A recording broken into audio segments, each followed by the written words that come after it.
Hello, folks. You're very welcome to another installment of Breeding the German Shepherd, our inaugural podcast series with GSD Global Media. I'm Martin Kelly, of course, your podcast host, and I'm absolutely thrilled to be delighted to be welcoming from Australia today our next guest in the series, Jurgen Haase of the Hasen Way Kennels in Australia. Jurgen, thank you so much for joining us.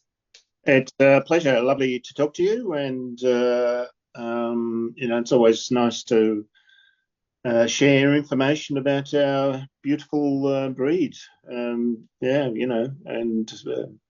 We've got friends all over the world through our dogs, and that makes our hobby so much worthwhile, I think. Yeah.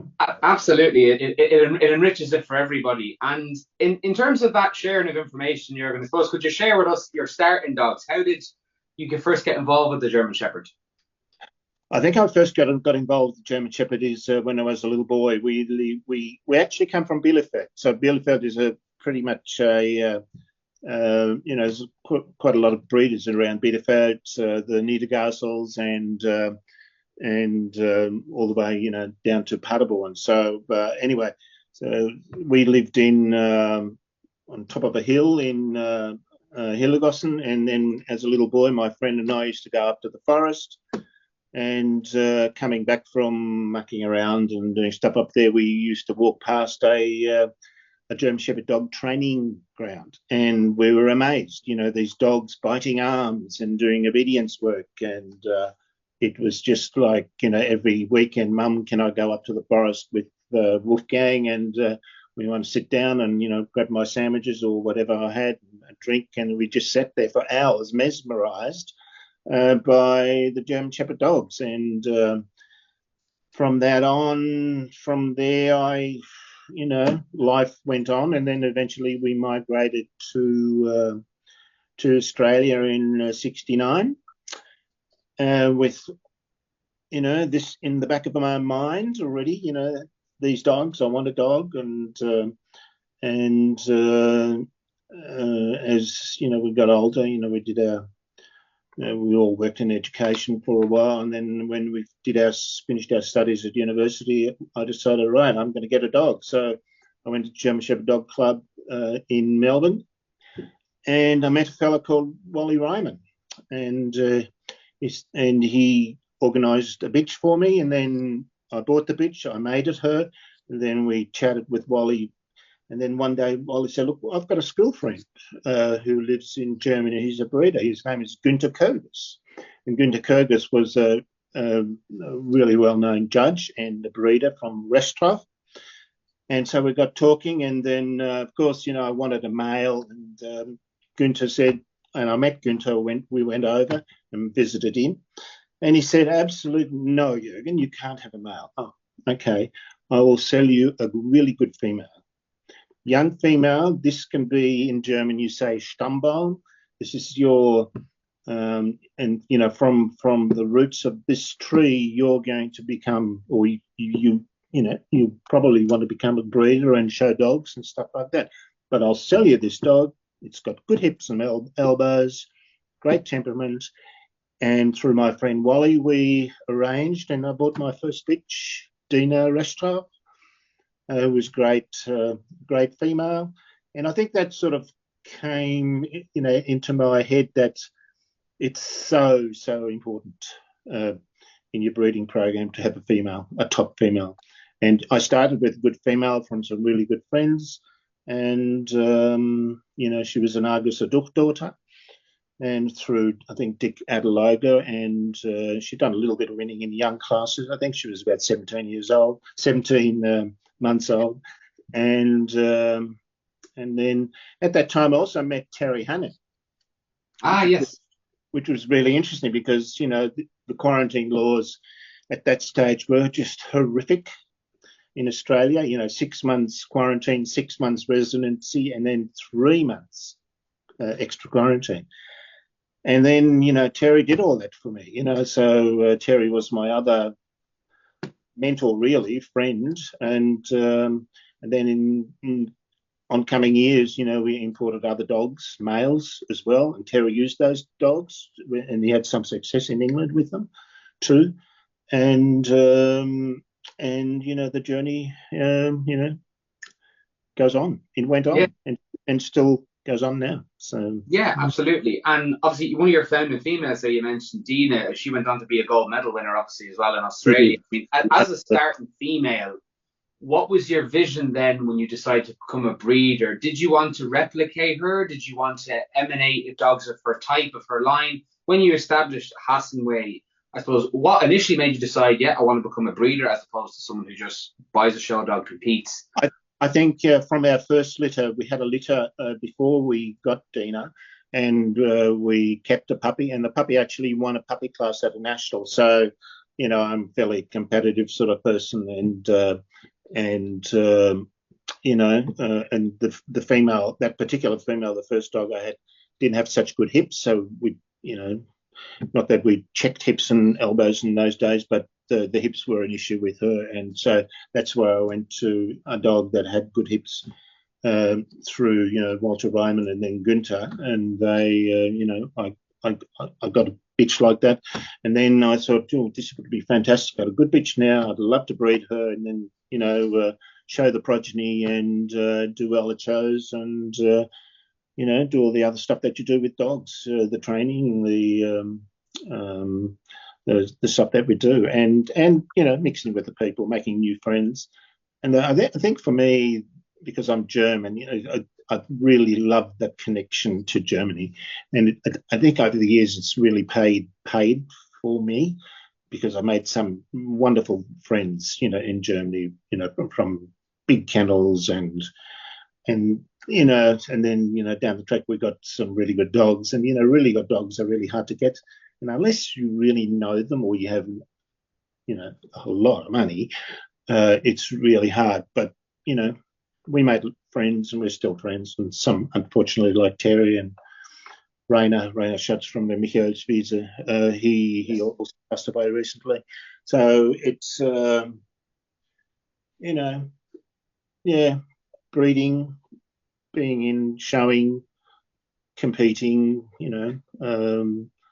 is in It's a your blood. lifeblood sport, really, isn't it? Yeah. And when then you obviously get Dina and you make the decision to breed her, what was your Yeah, sort of initial founding vision of the animals you wanted to create from that line? Did you have in your head, this is what I want them to look like? And how did you go about achieving that in those couple of foundation breeding combinations that you made?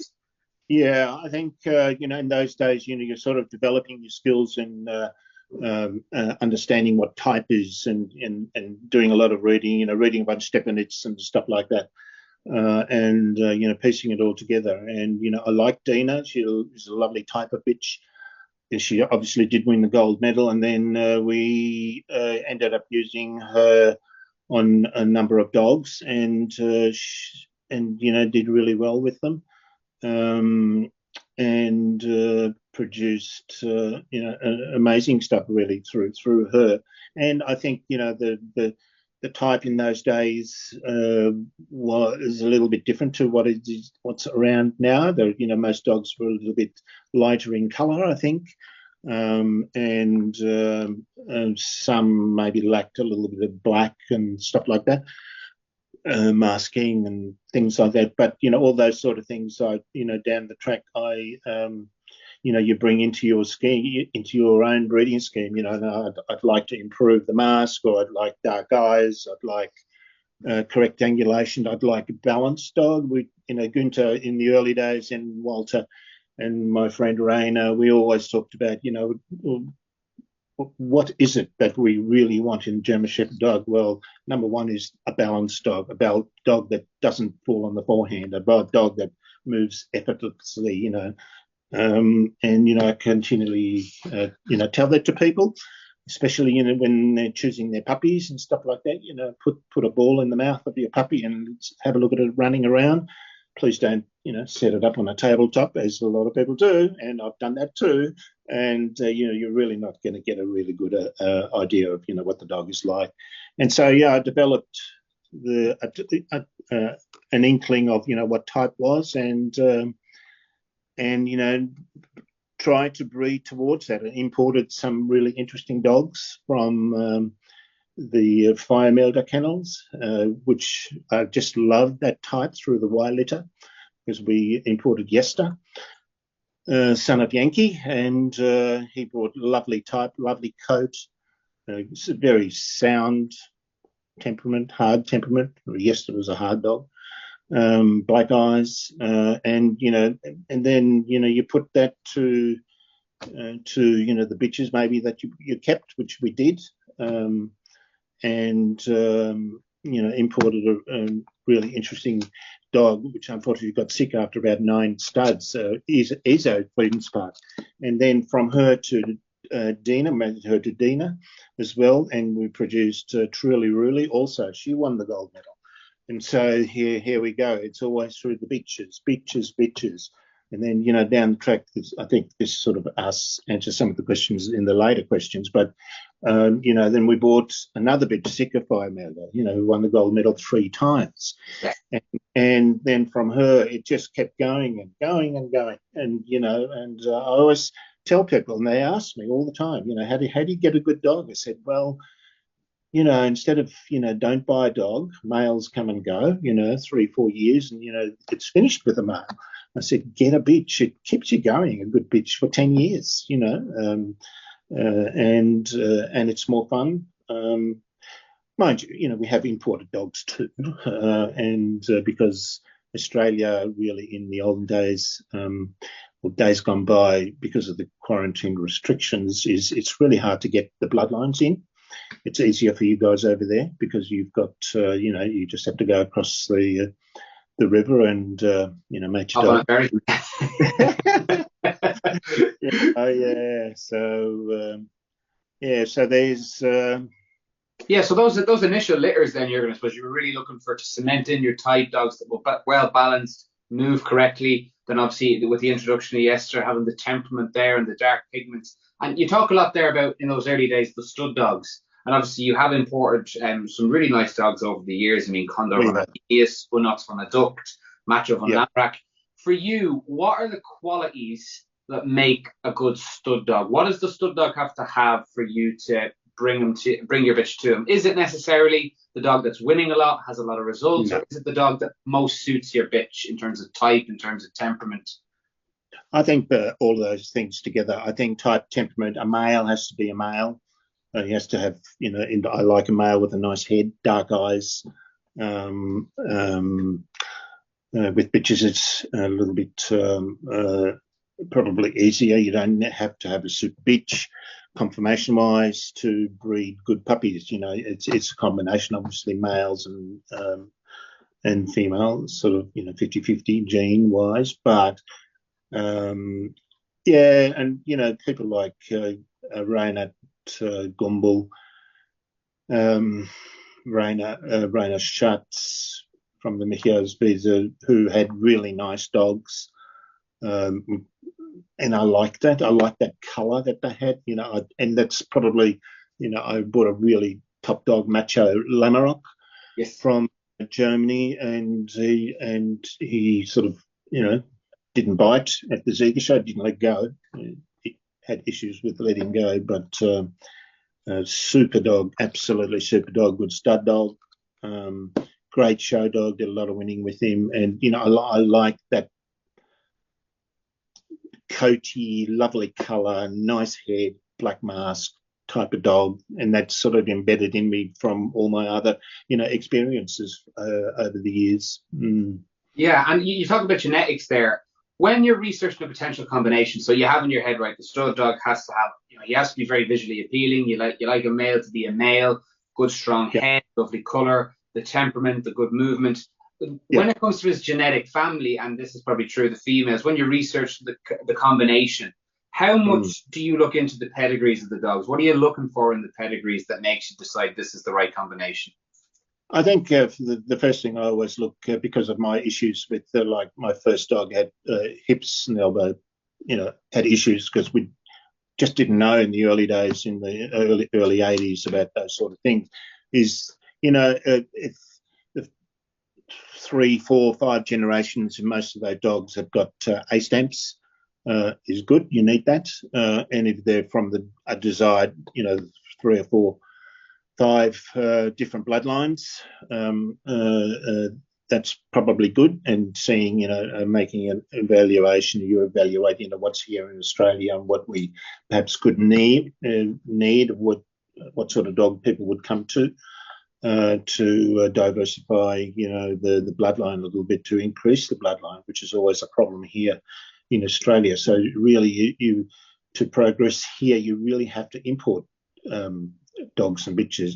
In the early days, it's not so much now, because a lot of dogs has been cemented bloodline wise from all these 4 or 5 different main bloodline, the Mutz line and the Canto and the Quanto lines, sort of disappearing a little bit, which is unfortunate in Germany. I think that they haven't sort of kept up with that sort of bloodline, the distinction between all the bloodlines, and bringing in dogs specifically from those bloodlines, because they want to keep those bloodlines sort of in the breed, so to speak. So Keep them alive, I'll say, yeah. Yeah. And with that being said, Jurgen, I mean, obviously along the lines, when you're looking into the bloodlines and you're looking at obviously the dog's predecessors, potentially, its successors as well. When you're looking at a stud dog, and do you put much stake, because obviously it is probably a bigger thing in Germany with the likes of the stud dog and progeny groups, but do you keep an eye out if you're looking at a particular male to see what the progeny's like? Do you take progeny with a pinch of salt because you don't know what type of female the dog is getting? How much weight do you put on the dog's progeny as opposed to the dog himself and the pedigree that comes before him? Yeah, it depends on, most of the dogs have been sort of youngish dogs, so there's not a lot of progeny around. So you always have to sort of risk it a little bit. But if you can, and we've bought dogs which have had some good progeny, like probably Macho and Ito had a couple, and that sort of helps. But I think when you're bringing them in, for us, it's difficult. You really see the benefit of the progeny maybe later, after the dog is out, when they've done their completed their training and been to Ziga shows and stuff like that. So that sort of is important, but for us, it's, you have to take a risk, and hope that the dog will produce. I mean, every dog is the same in England and in Germany too, because you don't know whether they're going to produce. But if you know the bitch line, and Günther once told me, Jurgen, it doesn't matter with what dog will it. I asked him, what dog should I use on her? I said, Jurgen, it doesn't matter. You can mate her to the goat next door to start with, and she will tell you what she's capable of producing. And then from there, you can start planning on bringing in certain traits that you want.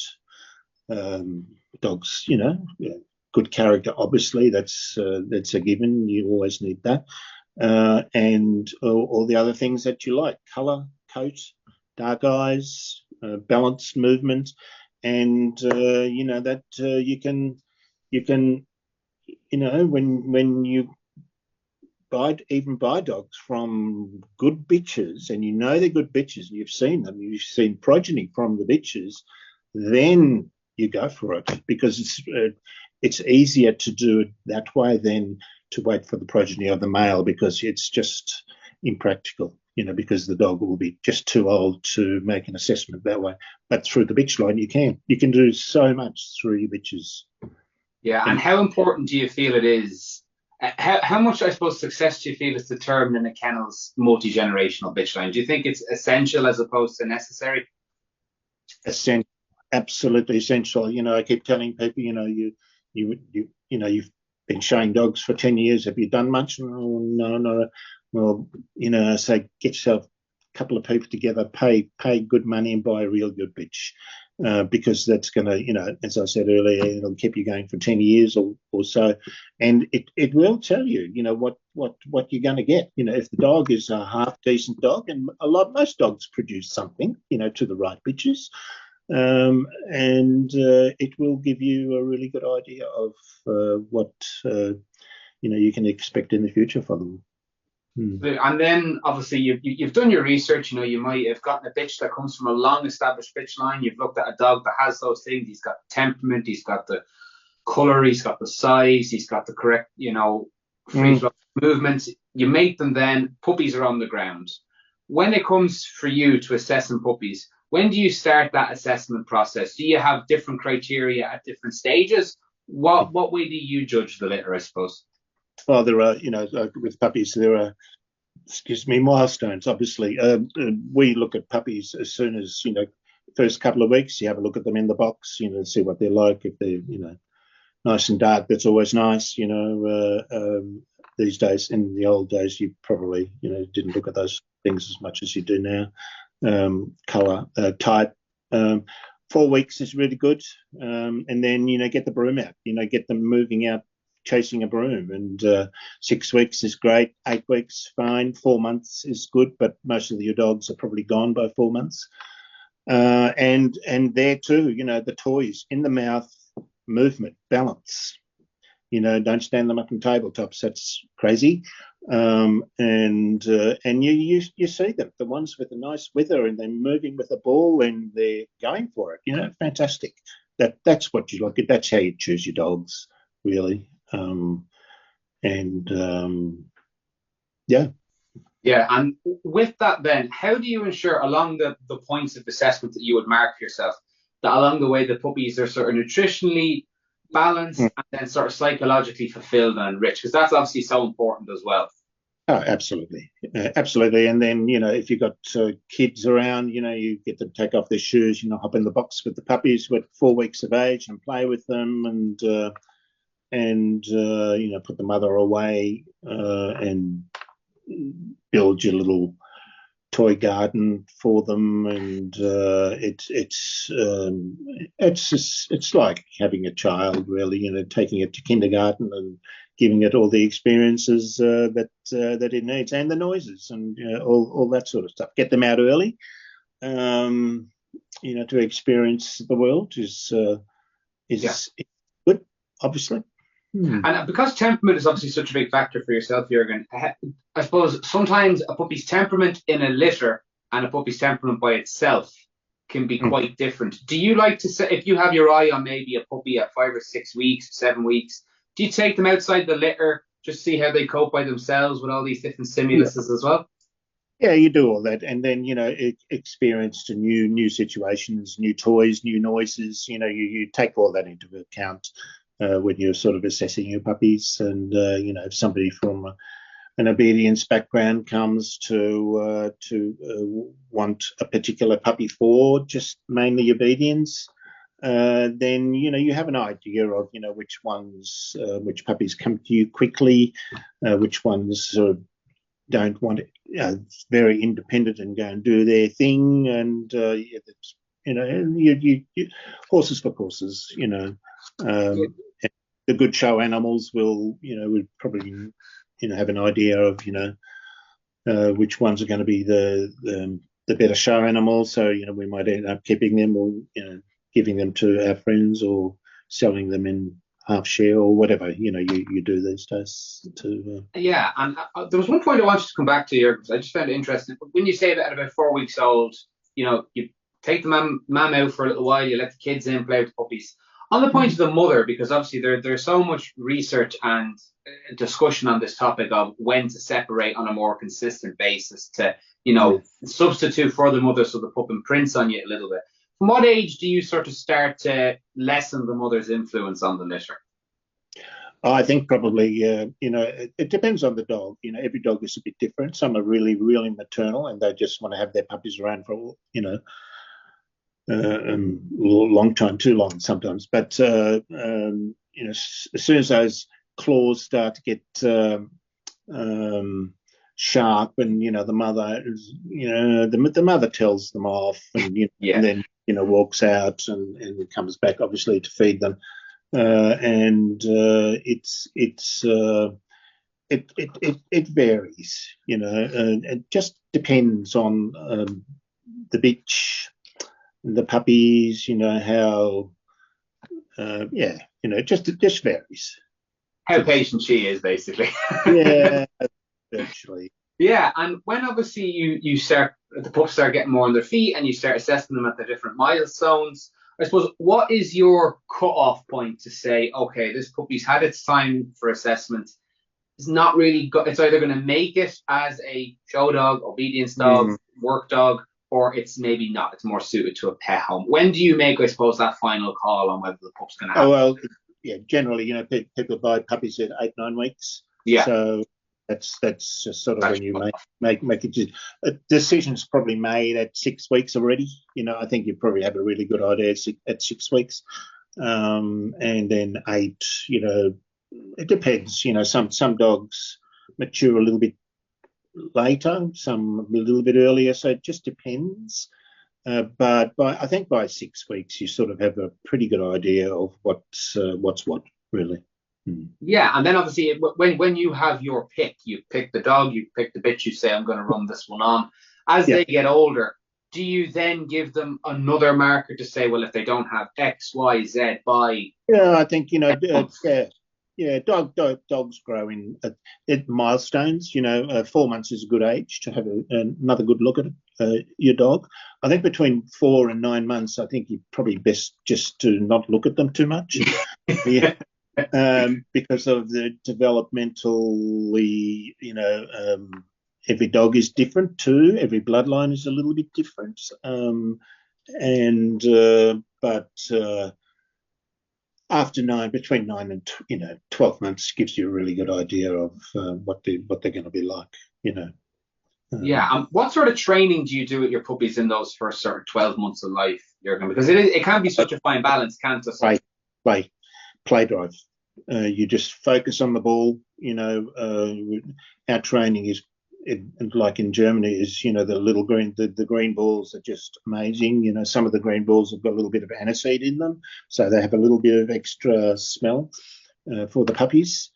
For young dogs, and then it's just play, broom training, chucking the ball, coming, fence training, dogs on one side of the fence and a couple of balls on the other side of the fence, and just play stuff, socializing them, taking them to training, getting them used to noises, getting them out and about with people, pet walks, shopping centres, everything, the whole gamut of. Would you advocate much ring craft training in those ages, Jurgen, or is it sort of just enough to get I familiar? think in the olden days when we were younger, we did a lot. We do much less now because you can do too much ring training. Burn Dogs, them out? absolutely, and that's why we do a lot of fence training. It's hard to explain, but I came across this with some friends in Germany many years ago, where you have just a dog or two on one side of the fence with a gate, a couple of green balls, and so initially you just throw them, they run, and then they'll just want to pick up the ball. You're on that side, and they just gate. They gate, and you do that for 20 minutes, and it's tug, ball, and the dogs, when we drive to the paddock and there's that fence and you've got the little green ball, they're just crazy, absolutely crazy, and that's what you do, and then a little bit of pulling. Obviously, we've got lots of wallabies here, so they're always keen on saying hello to them, so it develops other aspects of their physical development, the muscles and stuff like that. A little bit of bite work, obviously. We do a bit of bite work. It's good for dogs. Bit of obedience work, but not a lot. I don't do a lot going around in a circle. I might, before a show, do a couple of laps with the young dog, but I would rather have one that goes like the clappers for 20 minutes, and then the double handling, because they want to get that green ball, and the noises, you're the motivation really for going around. So, and Over the years, Jurgen, I mean, all of this has clearly worked so massively in Hassanway's favour. I mean, you've won, arguably, I think, the most gold medals of any kennel in Australia over the years. And I'm just curious, are there any particular dogs you felt were really influential in your kennel success? I mean, obviously, just even as an example, when I was researching with the help of Kylie Zimmerelli, give you a shout out, Kylie. Yes, yes. Condor von Arminius was a really influential dog. From him you get Hassanway Putz, who was a gold medal winner. From Putz you get Dorsten Montecito, who's a gold medal winner, and then he produces a lot of good progeny. Like one big example, Hassanway Wild Knight. So, is that exactly one particular dog you feel was influential, or were there others? I think, touch wood, every dog has been quite influential, I think. And that's always gets back to the bitch line, of course, Yeah. But I think for me, breeding a male gold medal winner, breeding a female gold medal winner, importing female gold medal winners, importing male gold medal winners is like, it's like, I can probably drive a car with a blindfold. I really do know dogs backwards through my experience with all my wonderful mentors. And that includes Terry Hannon, who's a great bloke. And he, always remember Terry, and he used some of these dogs successfully in England, but he's always, wants to stack them up. Hey, you're going to have a look at this. Let's dog stacked up. I said, yeah, no, put a ball in his mouth. Let's just have a look at him, running around. And I think my current dog is a really interesting dog because I found him a couple of years ago, and he has got no line breeding whatsoever. He's complete outcross, and not a big dog, 63 and a half, 4, but black, such black, and he's also won the gold medal, and probably he's not finished yet. So, but he's a really super producer, and he is a super producer in hips and elbows. After 15 months of stud work, he's already on top of all the stud dogs here in Australia, which is and with really low scores. I think his highest scores are 3 and 4, and like an amazing dog. And politics plays its part in Germany, unfortunately. And I think the person that had the dog just didn't get on with the breed warden in Germany, and they, and that's how I got him. But you've got to be lucky to come across those sort of dogs, and you've got to know dogs. Yeah. There are some dogs in the second ring that you could bring over, and they would be really good stud dogs, and they would help you out. They would bring in, the things that you want in your breeding program. But as I said, your mentors, mold you to the person that you are. But yeah. And on that point of the important, Jurgen, because I'm just conscious that there might be newer people in our sport looking at this for guidance. When you import a dog, is the purpose for you to lock in your own type? That old phrase, going out to go in. Are you looking for dogs that fit the Hassanway type, and you say, okay, I want to make sure I maintain my type over successive generations? You maybe want to keep the temperament in. I mean, Walter Martin was famous for saying every 3 generations throw in a lunatic. Is that your purpose when you're importing a dog? I think now, for me, it is, yes, just to keep going what we've got going, but also, and, we have a lot of friends, and we talk to them, look, you need to be doing this, buy a bitch. And, there's some good dogs coming in, use them. Not every dog's going to produce, they might, out of 3 litters, you might get 1. Oh, that's not bad. So you keep the ones that you want. It's, yeah. Yeah, and I suppose then, with that being said, obviously the structure is one thing. Another thing that some people factor in is colour, for example. I mean, over the years, has colour impacted your mating decisions? I mean, for example, would you breed black dogs to black and tan dogs? Would you breed sables to black dogs? Is that something that factors into you? Because some breeders, it can be very much a divisive. Might either love the dog or don't love the dog. I think these days there's a lot of emphasis on colour, Yeah, as opposed to pigment. I'm a sucker now for dogs with good pigment and colour. They've got to have a mixture of both. That I would never buy a dog with no mask, even if the dog is a really nice dog. I just don't like it personally. And dark eyes and those sort of traits is what I like these days. In the olden days, it wasn't so important. You could get some really good dogs with. I think I made a Dina once to a very interesting dog from Italy who was colour-wise okay, but structurally he was really good. He had a really lovely coat. His name was Nico Di Valdo Tipido, I think, and Louis Donald imported him from. I think he got him from Rena Gobby, I think, but he was a good dog to use for the structure. Yeah. But I really didn't think about the colour or masking or anything like that. So it's horses for courses. In those days, you had to use the dogs that were coming in.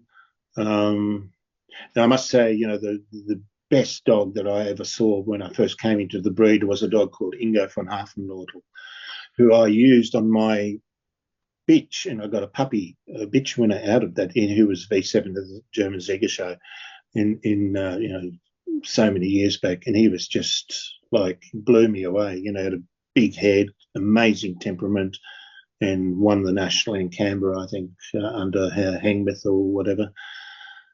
And he was just, those sort of dogs for me stand out. And then I used the dog, and I got lovely heads and stuff like that, which I liked. I still like a dog with a nice head, but it's a bit more refined these days because, colour, pigments, and coat is so important.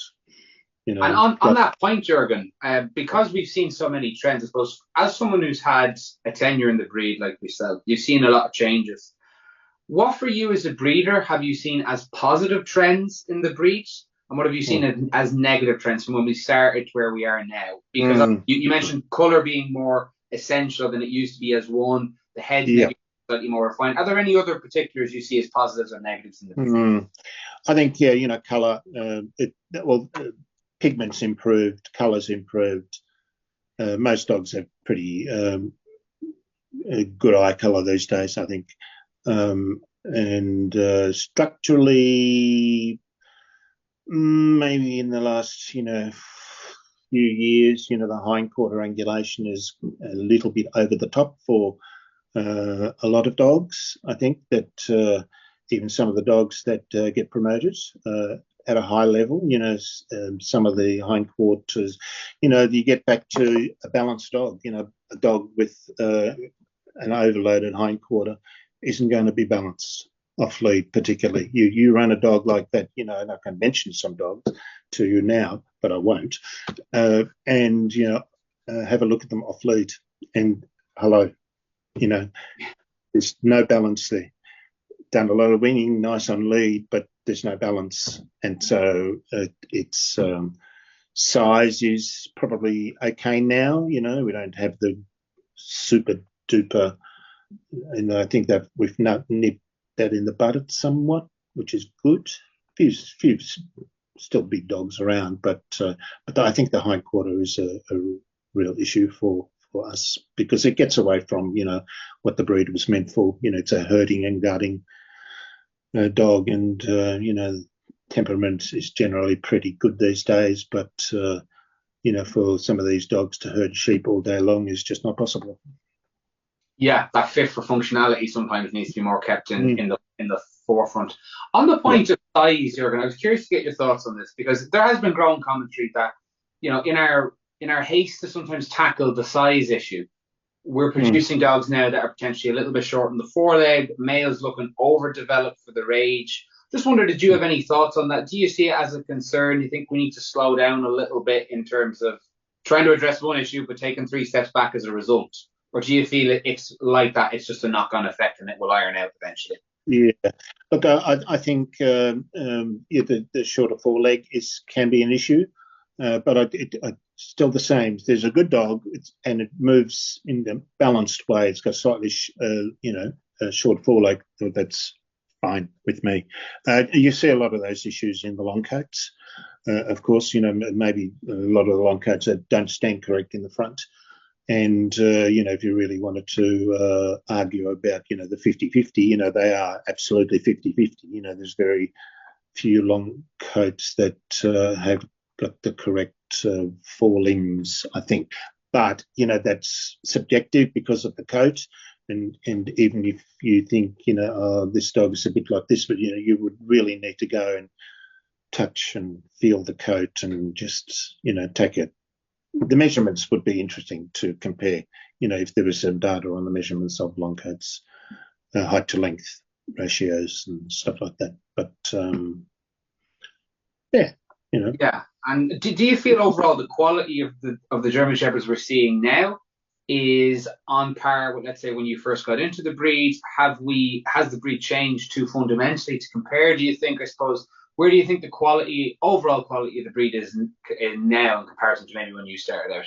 Yeah, look, I think it's obviously changed a lot over the years. I think the quality is generally for the better dog. There are a lot of good dogs around, and it's just a matter of, I guess, ironing out the pros and cons of and maybe sticking to the breed standard a bit more and promoting the breed standard. Maybe make sure that the young people read von Stephaner's, read Louis Donald's book, which is virtually von Stephaner's Mark II, and you would learn. And you would learn a lot about the functionality of and the structure of the German Shepherd dog. And there's just so much information in the Louis' definitive German Shepherd dog book that it's just mind-boggling when you look at it. And unfortunately, there's some people that think, oh, well, we'll stick to von Stephanitz, but we move on, and issues arise in breeding. When you breed, the breed doesn't stay the same. People get bigger. Most people in countries, genetically are getting taller. Dogs are the same. The food that we feed them, the dry foods, and all those sort of things. In the olden days, we fed them more holistic diets, fresh diets and meats and vegetables and bits and pieces, and that's all changed now. So, and it has an effect on the overall structure of the dog, and you have to, flick a coin and make some hard decisions sometimes. You might have a dog in a litter that's just, oh God, it's gorgeous, but there are these issues that go against what's in the breed standard. Of course, you have to, as a breeder, you have to roll with the punches sometimes of what you're dealt with. Oh, absolutely. Yeah, and over the years, Jurgen, obviously you've enjoyed so much success. I'm curious, what is your proudest moment as a breeder? Ooh. I think probably breeding your own bitches and males to win gold medals. That's, as a breeder, that's number one, isn't it? Yeah. If you can breed top dogs and continue it on, and if you think that you can't, then you import, and to have that mentality of, and you have to be so hard, you have to be so ruthless in your thinking about your own dog sometimes, that this is just not working, so I'm going to buy another bitch, and probably later in the years, it's quite nice these days, really, because most people buy dogs in teams. It's cheaper. Yeah. So 4 or 5 people get together and buy a good bitch or a dog. It's more fun. In the olden days, we tended to do it all by ourselves. And but I think it's more fun these days having and doing stuff with other people and friends, and you make a lot of friends like that. Yeah, of course. And I'm curious, how important has that team aspect been? Because obviously you're one half of a dynamic duo. Janet could be with us this evening. How important has that team support and her influence been in shaping Hassan Way as well over the years? A lot, and the team, and I'm talking about not just the team in the dog. It's also the friends over the years that you've made. I came into buying a couple of dogs through my friend Raina Schutz, who how do you meet people like that? They're breeders and they've done so much in Europe and in Germany. Well, his sister lives in Queensland, and she bought a puppy off some people in Queensland. They were talking, and I said, "Oh, my brother's a German Shepherd dog breeder," and then I'm not sure. I talked to the breeder in Queensland about it, and she said, "Oh, I met this girl," and said, "Oh, give me her number." So I rang her and said, "Oh, we're going to Germany, and can we meet him?" And we met him, 40 years ago, and through those sort of relationships, Terry Hannon, Günter Kogas, people in Bielefeld, Hillergossen, all the people that have dogs, we know them, and that's the team also. They don't maybe own the dogs, but you talk with them, and it's fun. And also the little clubs in Germany, and the people that you meet at the little clubs. That's what I really love. That I love having a beer and doing a bit of training and mucking around with the dogs, and it's but you don't get that sort of camaraderie here. You do, but it's a little bit different over there. It's all based on around the German Shepherd dog and training, and that's team stuff I like. You've talked a lot about your mentors, people like Terry Hannon, and the advice that they've given you. I'm curious, what would you consider their most golden pieces of advice? And conversely, what would be your golden pieces of advice to any young aspiring breeders, people new to the hobby, about how to start off on the right foot and breed a gold medal winner? What would be your pieces of advice, and what would you consider the golden pieces of advice you've received? No, it's get yourself a good bitch. Yeah. We bought Zika Fire Motor from Katrin Gumbel, and the only reason why we got her, I think she ended up at SG 22 or 3 at the Zika show, and with not a lot of training. But the brother was lovely, and he got SG 11, so they concentrated on that, and then eventually, give me the bit. This bitch is lovely, and with his beautiful hair and movement to die for. And then we bought her, and then, oh God, thank God, got it. Now I'm going to go back to Australia. I've got what we're going to use on it. No idea. So we mated her in Germany. Can you believe this? To Kronos. And we drove 500 kilometres, a mating at midnight, one mating, and then we had to synchronise the quarantine for her. And then, because you can't have a dog travelling that's more than 6 weeks in whelp, so to juggle all that was just.